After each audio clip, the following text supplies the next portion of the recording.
As I'm sitting here just scrolling, I don't need my headphones. So GoPro's releasing the Mission 1 series. When all of the ads came out, I was blown away by what they were doing here. I was like, hold on, guys, are they making a real camera?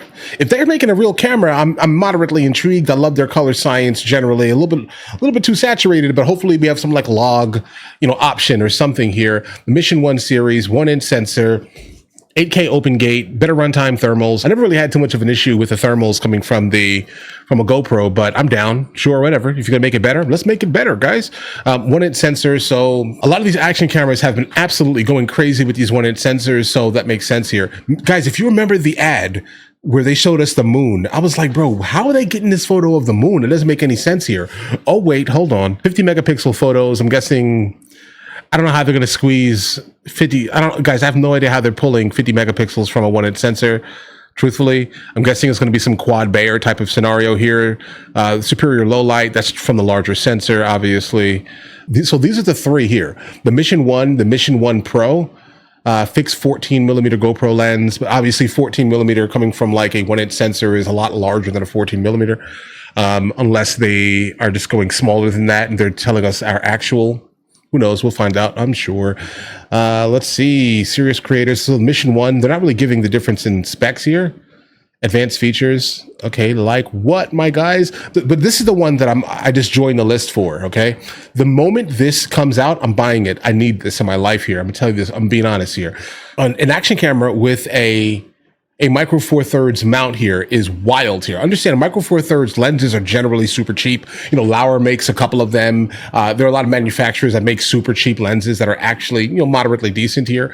Better, most likely, than whatever is going to come on here. Obviously, these are going to be, I don't see any connections. So obviously a manual lens, which I'm completely fine with here, guys. I'm down for it. I just want to know like the actual specs. I mean, I get it, 8K.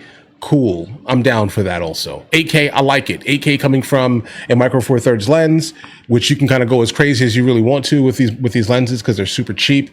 That is super, super exciting for me personally. And it does look like they're trying to copy, do I have it near me? I don't have it near me. So it definitely looks like they're trying to copy this here. Like I think when the Insta360 Go with the Explorer 2 grip came out, I think that absolutely blew people's minds. Let's just be completely honest here. I love this little thing, right? 50 megapixel photos, the Leica lens. I don't really care about the color science, etc., even though they're selling it as that. But guys, if you're utilizing the Insta360 for like actual photography, you can, but you're going to have to just, edit the DNG. I would say the DNG is faithful coming from here. It's clean, moderately. Okay, either way. So I want to see what this is going to look like because it looks like just basically a copy of it, but we'll see. If you go onto their website right now, they're giving it 20% off for the grip when it comes out. So I know I'm going to buy it with the grip 100%. For me personally, for my needs, I'm going to go with the ILS version of it, obviously here, because I do want the ability to change lenses whenever I want. And I have a lot of micro four thirds lenses, like a lot of them, guys. So this is going to be fun, guys. I'm telling you, I cannot wait for this. Seriously. So I have a couple of wishes, let's say this year. My wishes are going to definitely be just like how the Explorer grip has another battery inside of the grip itself.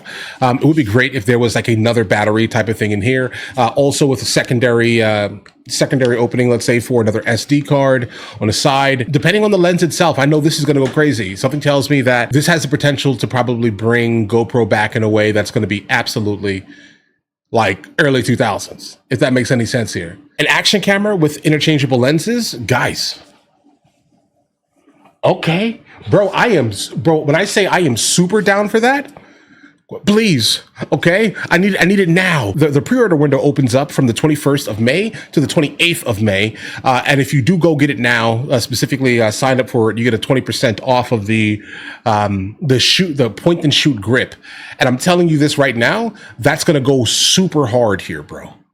All right. So either way, that's one thing that I'm absolutely excited for. I cannot wait to get some information on that, bro, because I'm going to be there. I mean, I'm going to be there now. I cannot wait to have it in my hands. I cannot wait to test it. I cannot wait to start shooting with it.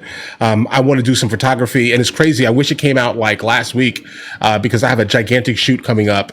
And I would have loved to kind of test it on it because basically, bro, this is in my bag every day.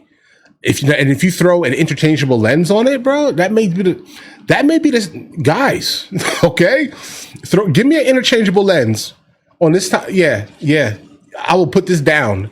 Okay, that stays down. All right. But either way, listen, I'll catch you guys later. You guys all have an absolutely amazing day. If you guys are new here, please like and subscribe. All right. My channel is like minuscule, bro, but I'm an actual shooter. I'm not playing. And I love my action cameras, guys. And I have like every iteration of these things. I don't know, but they got me. But either way.